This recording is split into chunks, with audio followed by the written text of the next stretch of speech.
la forma como ingresa el inmunógeno, ya sea en forma natural o artificial. Eso se refiere a dosis, y frecuencia, cuando hacemos en forma artificial el uso de adyuvantes. Miremos nosotros este ejemplo. En la parte de figuras, tenemos nosotros aquí un virus que no es considerado un organismo vivo, pero es un organismo infeccioso que se replica. Desde el punto de vista de la escala filogenética, el virus está lo más bajo y se supone que el humano está en la parte más alta. Están separados filogenéticamente una distancia muy grande. Entonces, cuando ingresa un virus en un humano, el SARS-CoV, por ejemplo, la respuesta que genera en el humano es intensa, muy fuerte. Es un buen inmunógeno para el humano, porque el humano lo va a reconocer como extraño. Podemos ver este otro caso. Tenemos un humano y tenemos otro humano. Somos la misma especie, pero somos individuos diferentes. Todos tenemos dos ojos, dos orejas, etcétera, etcétera. Somos muy parecidos. Pero desde el punto de vista inmunológico somos en general diferentes. Cuando se hace un trasplante de este individuo a otro individuo, también hay una respuesta. Pero la respuesta comparativamente entre este y este es menos extensa, pero respuesta al fin y al cabo. Por eso es necesario que cuando hay un trasplante a esta persona que recibe el trasplante, tratarlo con un inmunosupresor para que pueda aceptar el trasplante. Y la última situación es que esa misma persona necesita un trasplante, por ejemplo, de piel de un lugar a otro. Se hace el trasplante de esa misma persona y ahí hay la autotolerancia. Es un autoantígeno y ahí, por lo tanto, no hay la posibilidad de respuesta inmune.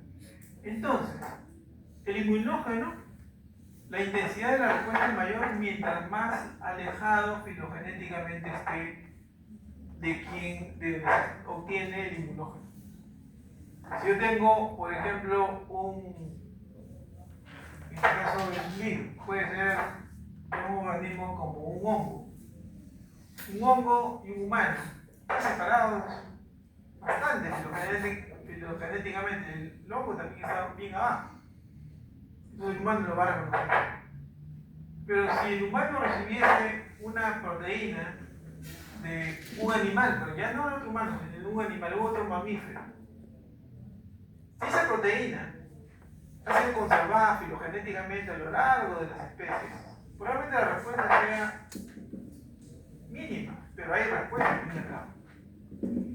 Incluso puede haber una respuesta tan baja que el humano no pueda aceptar por un tiempo. En una época se usaba, en los casos de quemaduras muy extensas, piel de cerdo al humano. A pesar de que el cerdo, aunque a veces el humano se comporta como tal, el cerdo es diferente.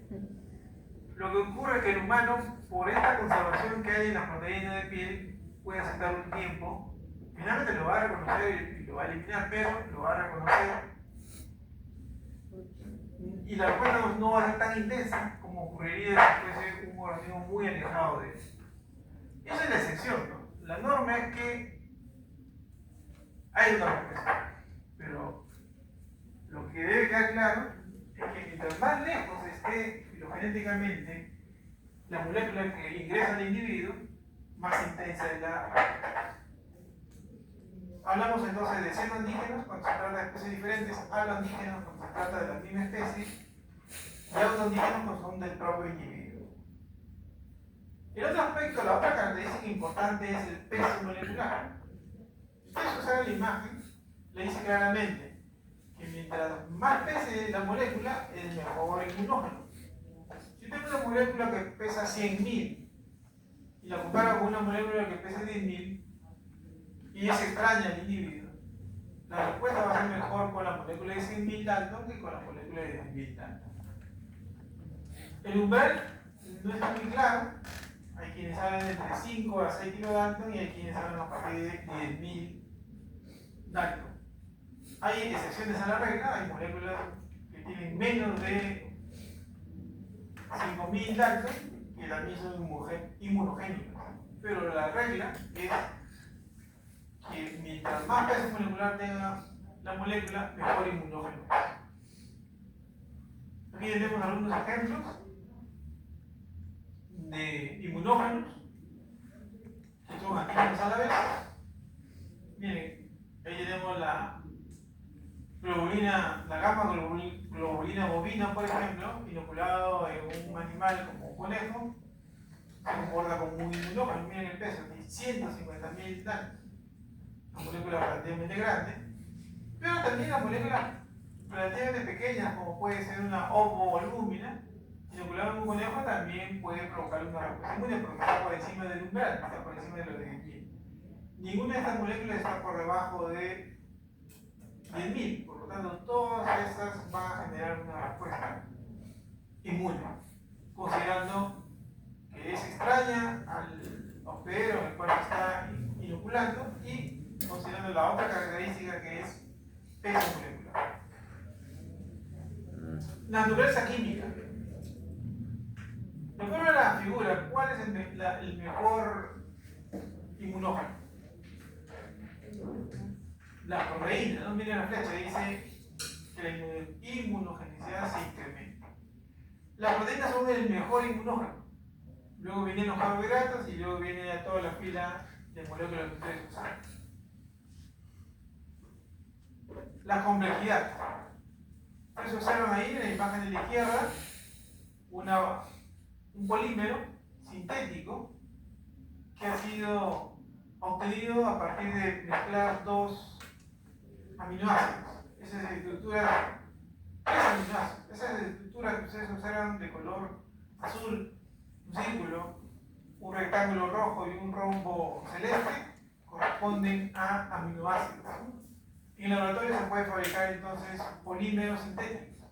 Y este polímero está constituido por unidades repetidas de estos tres aminoácidos. En el lado derecho ustedes tienen homopolímeros, que significa que el polímero está hecho de un único aminoácido. En este caso están muy juntas, pero este sería un polímero, este sería un segundo polímero y este sería un tercer polímero. Aquí este polímero está hecho solamente de un aminoácido, por lo tanto hablamos de un homopolímero, igual acá, igual acá. Si nosotros inoculamos este copolímero en un animal de experimentación, hay una buena respuesta. Si nosotros inoculamos este homopolímero en un animal de experimentación que tiene el peso molecular, que es extraño, todas las otras características, le inoculamos, la respuesta va a ser pobre. Por lo tanto, mientras más compleja sea la molécula, mejor inmunógeno. Mientras más simple, menos inmunogénico. Experimento del año 65 del siglo pasado. Y por último tenemos las moléculas deben ser capaces de ser degradadas. Si la molécula contiene aminoácidos de tipo D aminoácidos, va a ser poco degradable y por lo tanto no va a ser buen inmunógeno. Ahora, ¿por qué es importante que se degrade? Porque la molécula, hemos dicho, va a ser reconocida solamente sus epítopos. Y vamos a ver nosotros que hay una célula, la llamada linfocitos T, que solamente reconocen moléculas que han sido degradadas a la estructura primaria. Y entonces, si nosotros tenemos una molécula que no es posible ser degradada, entonces no va a ser reconocida por estas células T. Y las células T son las células centrales del sistema inmune. Por lo tanto, en resumen, las moléculas tienen que ser degradadas para ser asociadas a estas moléculas y complejos principales y compatibles, tema que vamos a ver más adelante, para ser buenos inmunógenos. Si no, van a ser unos pobres inmunógenos, no van a simular la respuesta inmune.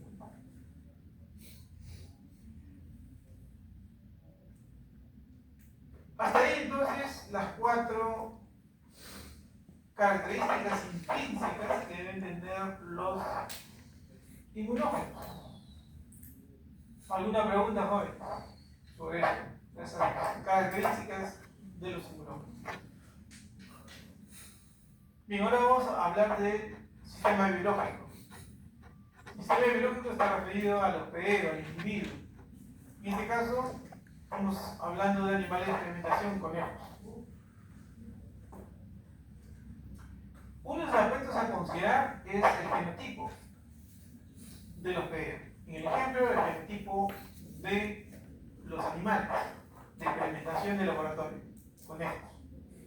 Nosotros solemos trabajar conejo Nueva Zelanda blanco. Esto lo podemos adquirir en el Instituto Nacional de Salud. ¿Por qué trabajamos? Porque ese genotipo en general responde bien a los inmunógenos. En cambio, hay otros conejos, los que ven ustedes a la izquierda, que se usan con otros fines, con fines de obtener la piel para confeccionar prendas de vestir o para consumo de alimentos, como alimento. Esos animales, si se les inmuniza, pueden producir una respuesta, pero no tan buena como este conejo Nueva Zelanda. Y además el conejo Nueva Zelanda tiene otras características que lo hacen adecuado para trabajar en el laboratorio. Ustedes saben que es un animal blanco. Entonces uno puede observar las venas sin dificultad, puede inocular sin dificultad, extraer sangre sin dificultad. En cambio, los otros animales pelajes puros. Entonces es más difícil trabajar con estos animales. Pero en general, entonces es el genotipo lo que importa. Por eso cuando nosotros trabajamos con animales de experimentación de este tipo, de conejo, pedimos conejo Nueva Zelanda blanco. La edad también es importante. Aquí aparece un listado para animales, en la cual la edad óptima es la que aparece en la columna de edad. Conejos, 3 meses. ¿Por qué? Porque ahí empieza el proceso de inmunizar al animal y al finalizar debe tener 5 o 6 meses. Si ustedes trabajan un animal de 6 o 8 meses, tendrán los 11 y su respuesta va a ser menor a un animal que tiene 3 meses. Igual para los otros animales. Entonces la edad es muy importante. ¿Y qué ocurre en el caso humano? La edad también es importante. Nosotros recibimos un esquema nacional de inmunizaciones que empieza desde que nacemos y puede incluso prolongarse hasta casi cuando morimos. Hay vacunación para los infantes, para los adultos jóvenes y para los adultos mayores. En este ejemplo es el de los infantes. El sistema inmune, si bien es inmaduro, cuando nace el recién nacido, es capaz de responder. Por eso se le vacuna dentro de las primeras 12 horas con el BCG y con la vacuna para la hepatitis B. Luego, a los 2 meses reciben, miren, una cantidad relativamente grande de vacunas. La pentavalente, ahí tienen 5 vacunas, tienen el antipolio, tienen 6 vacunas, luego tienen el rotavirus, 7 vacunas, y terminan con la antineumocócica, 8 vacunas. 8 vacunas a los 2 meses, a los 4 meses. A los 6 meses se reduce una de ellas, ya no recibe la vacuna contra el neumococo, sino hasta los 12 meses, y así sucesivamente. Pero hay vacunas, y ahí va el tema de la edad, que se deben recibir a cierta edad. Por ejemplo, la vacuna contra el rotavirus, si ustedes observan en la figura, en los 4 meses y a los 6 meses, y a los 2 meses, ustedes observan que a los 2 meses y a los 4 meses, el niño puede recibir la vacuna contra el rotavirus, pero ya no lo recibe a los 6 meses ni ahí en adelante. Entonces, la condición es de edad. ¿Por qué no recibe después de los 6 meses? Porque hay un riesgo de que la vacuna origine una condición llamada intusustación intestinal que puede comprometer la vida del niño. Hay un riesgo de efectos secundarios severos en lugar de protegerlo. A los 12 meses, ustedes observan, es la primera dosis de la vacuna contra sarampión. Ahí viene la triple viral. Sarampión, rubiola y parotiditis. Y luego tienen una dosis de refuerzo. Y no antes. ¿Por qué? Porque los anticuerpos maternos pueden interferir, gracias por la palabra, interferir con la vacuna. Entonces ellos reciben a partir de los 2 meses en adelante. Entonces la edad es importante para recibir el inmunógeno. La dosis. Cuando recibimos una dosis de una vacuna determinada, eso ha sido inicialmente estudiado en animales, estudiado en humanos y Finalmente, una vez que se resuelve cuál es la dosis, se usa esa dosis para todos. Esa dosis se establece sobre estudios previos y sobre la base de error-ensayo. En la imagen ustedes observan, en el eje Y, la respuesta de anticuerpos y en el eje X la dosis del inmunógeno. Ustedes observan tres zonas, una zona amarilla, una zona verde y una zona azul. La zona amarilla y la zona azul son las zonas donde la cantidad de inmunógeno o es muy baja o es muy alta y no genera una respuesta inmune. La respuesta inmune se genera en la zona verde.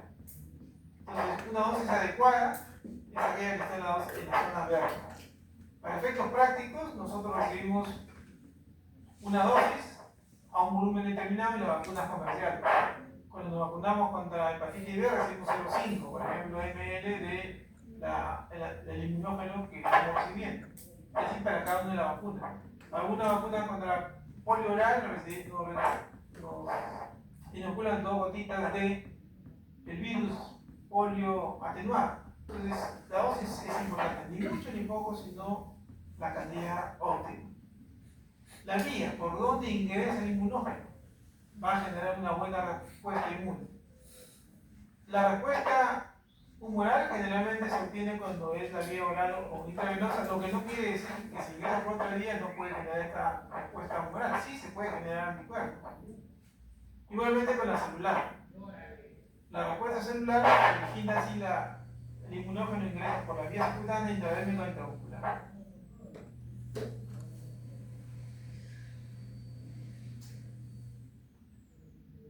La vacuna contra la polio oral puede ser intramuscular o puede ser oral.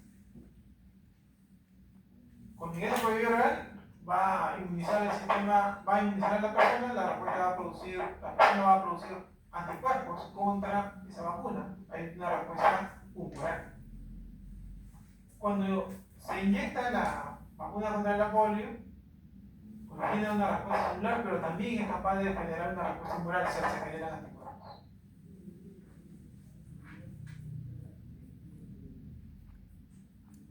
Para potenciar la respuesta inmune contra el inmunógeno, se usa una sustancia llamada adyuvante. Estimula la respuesta inmune.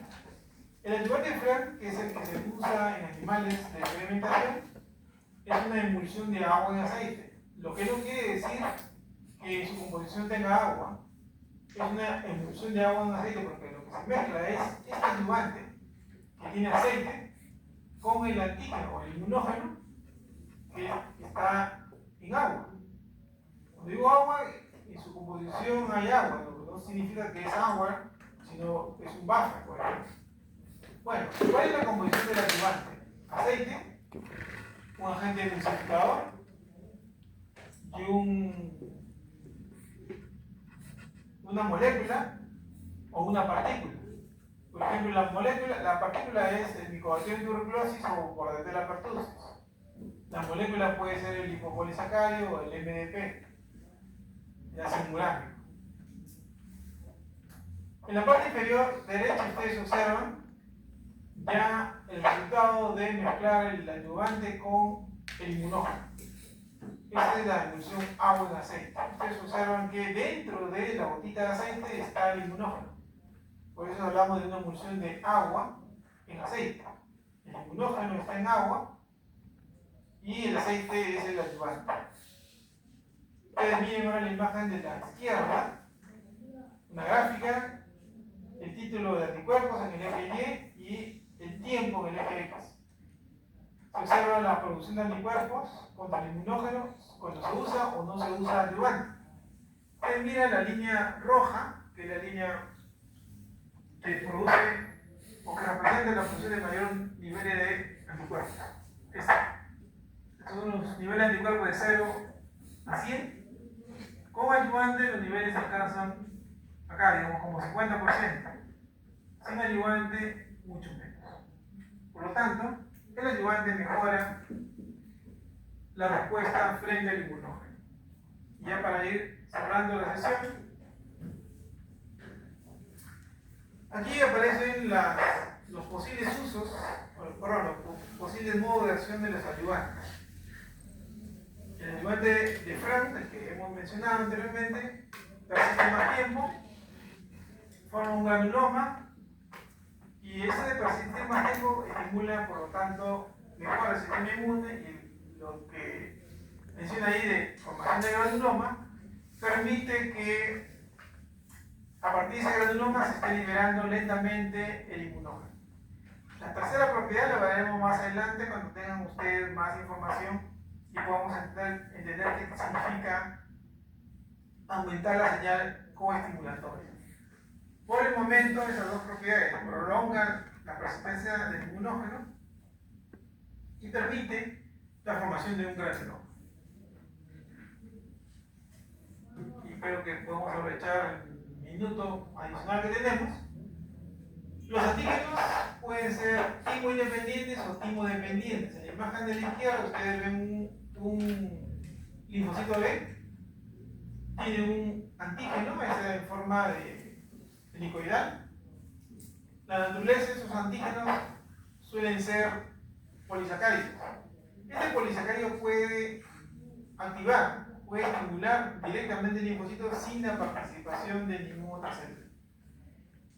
Esos antígenos se dice, o inmunógenos, se dice que son timo-independientes porque no necesita de células que hayan madurado en timo.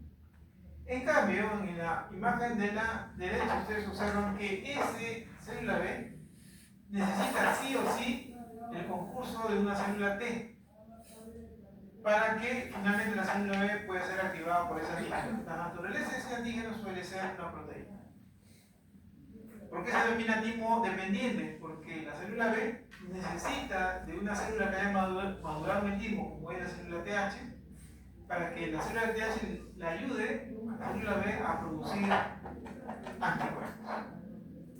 Y aquí tenemos, y con esto concluimos, la gráfica en el eje Y, nivel de anticuerpos, en el eje X, el ingreso del antígeno. Cuando es una respuesta de antígenos independientes, la respuesta no cambia, siempre es la misma que en la primera exposición, o en la segunda exposición, o en la tercera, en la cuarta, en la quinta, etc. Cuando es un antígeno T dependiente, la respuesta primaria inicialmente es de bajo nivel, pero en la secundaria es mucho más intensa. Cambia. Es una respuesta mucho más eficiente y es además una respuesta que genera memoria inmunológica. Esta no genera memoria inmunológica. Eso veremos luego más adelante. Esta respuesta se denomina primaria y esta se denomina secundaria. Y con ello nos queda, bueno, eso lo vamos a dejar para la siguiente sesión.